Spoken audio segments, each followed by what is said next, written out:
We're told that Mr. Sanchez is handing out notebooks to students. He has 40 notebooks on a shelf, 4 green and 36 blue.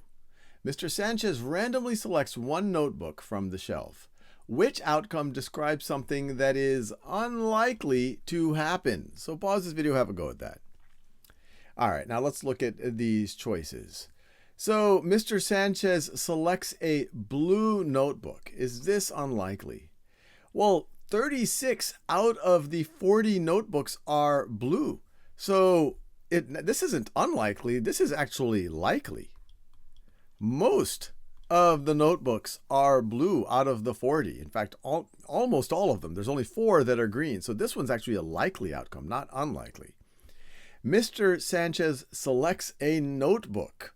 Well, this is certain.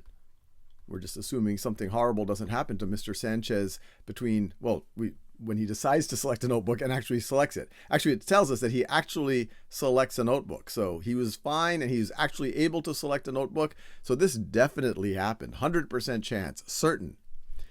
C, Mr. Sanchez selects a green notebook.